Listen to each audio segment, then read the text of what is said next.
नमस्कार दोस्तों, supreme court के मुख्य न्यायाधीश के जरिए एक ऐसी टिप्पणी की गई है, एक ऐसे मामले की सुनवाई करते हुए कि अच्छों की दोस्तों इस वक्त बोलती बंद हो जाएगी। 50,000 नौकरियां दे के थोड़े सामने खड़ा जी, 50,000 नौकरियां हो गई। भगवंत मान जी की जो नई सरकार है ये नई जॉब्स देने में बहुत अव्वल है। ਮੈਨੂੰ ਇਹ ਨੌਕਰੀ ਪੂਰੀ ਮੈਰਿਟ ਦੇ ਆਧਾਰ ਤੇ ਮਿਲੀ ਹੈ, ਕੋਈ ਸਿਫਾਰਿਸ਼ ਨਹੀਂ ਹੋਈ, ਕੰਮ ਪੂਰੇ ਪਾਰਦਰਸ਼ੀ ਢੰਗ ਦੇ ਨਾਲ ਹੋਇਆ। ਪੰਜਾਬ ਸਰਕਾਰ ਦਾ ਬਹੁਤ ਧੰਨਵਾਦ ਕਰਦਾ ਜਿਨ੍ਹਾਂ ਨੇ ਸਾਨੂੰ ਓਪਰਚੁਨਿਟੀ ਲਿਆ ਕੇ ਦਿੱਤੀ। मैकेनिकल इंजीनियर्स ਨੂੰ भी रिक्रूट किया।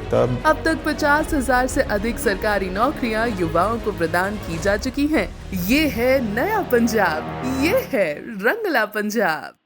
जी हाँ, अच्छों की बोलती बंद हो जाएगी। जो बात बात पर कागज दिखाने की बात करते हैं उनको लेकर सीजीआई के जरिए किस तरीके से बयान सामने आया है, ये सबसे ज्यादा इस वक्त इंपॉर्टेंट है। दरअसल दोस्तों, सुप्रीम कोर्ट ने पश्चिम बंगाल शिक्षक भर्ती के मामले में सोमवार को कहा कि जिन लोगों को गलत तरीके से नौकरी मिली है उन्हें बाहर किया जा सकता है। इसी बयान के साथ सुप्रीम कोर्ट ने पश्चिम बंगाल के सरकारी और सरकारी सहायता प्राप्त स्कूल में 25,553 शिक्षकों और अन्य कर्मचारियों की नियुक्ति को अवैध करार देने के कलकत्ता उच्च न्यायालय के 22 अप्रैल 2024 के निर्णय के खिलाफ याचिकाओं पर अपना फैसला सुरक्षित रख लिया है। जी हाँ, फैसला तो सुरक्षित रख लिया है, लेकिन सीजीआई ने अपने बेंच के अंदर इस पूरे मामले की सुनवाई करते हुए क्या कहा है,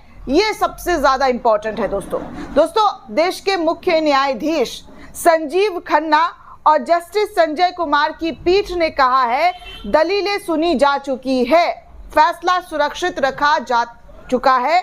पीठ उस समय नाराज हो गई जब कुछ अभ्यर्थी की ओर से पेश वरिष्ठ एडवोकेट दुष्यंत दवे ने हाईकोर्ट के पूर्व न्यायाधीश अभिजीत गंगोपाध्याय के कथित राजनीतिक पूर्वाग्रह का मुद्दा उठाया। जस्टिस गंगोपाध्याय ने उच्च न्यायालय का हिस्सा रहते हुए कथित भर्ती घोटाले की सीबीआई जांच का आदेश दिया था। दवे ने कहा कि यह तथ्य है कि उक्त जस्टिस गंगा उपाध्याय ने कुछ राजनीतिक निर्णय लिया था। जब प्रधान न्यायाधीश ने दवे को उच्च न्यायालय के पूर्व न्यायाधीश के खिलाफ दलील देने से रोकने की कोशिश की तो उन्होंने कहा कि ये न्यायपालिका के लिए अरुचिकर है। न्यायमूर्ति गंगोपाध्याय के बाद में राजनीति में वो शामिल हो गए हैं। प्रधान न्यायाधीश ने यह भी कहा कि श्रीमान दवे, ये अस्वीकार्य है, हमने इस मामले में निष्पक्षता से कार्रवाई शुरू की है। न्यायमूर्ति खन्ना ने कहा कि हम राजनीतिक चर्चा में नहीं बल्कि सबूतों में जा रहे हैं। भारत में कानून ये है कि अवैध रूप से एकत्रित किए गए सबूत भी स्वीकार्य हैं। इस तरीके की बातें सुप्रीम कोर्ट के न्यायाधीश के जरिए कही गई। पीठ ने उच्च न्यायालय के फैसले के विरुद्ध 124 याचिका पर सुनवाई की, जिनमें पश्चिम बंगाल सरकार द्वारा दायर की गई याचिका है। दोनों पक्षों के प्रतिनिधित्व करते हुए मुकुल रोहतगी, रंजीत कुमार, अभिषेक मनु सिंघवी, दवे, दुष्यंत दवे, दोस्तों पीएस पटवालिया, राकेश द्विवेदी, मनिंदर सिंह, श्याम दीवान, प्रशांत भूषण, मीनाक्षी अरोड़ा और करुणा नंदी समेत वरिष्ठ वकीलों ने इस मामले पर सुप्रीम कोर्ट के अंदर पुरजोर बहस की। प्रधान न्यायाधीश ने इस पूरे मामले की जांच करने वाले सीबीआई और पश्चिम बंगाल कर्मचारी चयन समिति के वकीलों से उन व्यक्तियों का आंकड़ा मांगा जिन्हें गलत तरीके से नियुक्ति मिली है।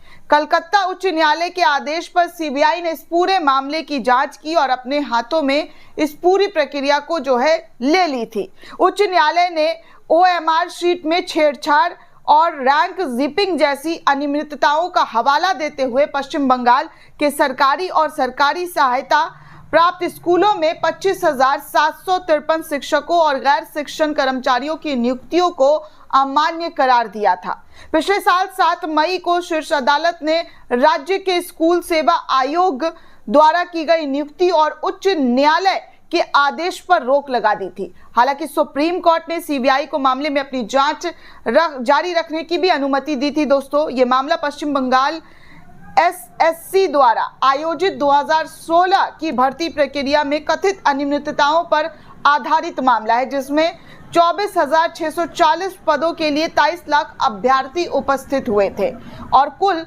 25,753 नियुक्ति पत्र जो है इसके जारी किए गए थे। जिसके बाद इस पूरे मामले में कहा गया कि गलत तरीके से जो है इस पूरे मामले जो एग्जाम था उसको लिया गया है। उसके बाद जो जिन लोगों की नियुक्ति हुई है उन नियुक्तियों को रद्द कर दिया जाए, क्योंकि पूरे गलत पेपर की वजह से जो है जाली दस्तावेज की वजह से जो है इन तमाम चीज़ों को लाया गया था और इसकी नियुक्ति हुई थी। जिसके बाद ये मामला सुप्रीम कोर्ट पहुंचा और सुप्रीम कोर्ट ने इस पूरे मामले की सुनवाई करते हुए फैसला सुरक्षित रख लिया है।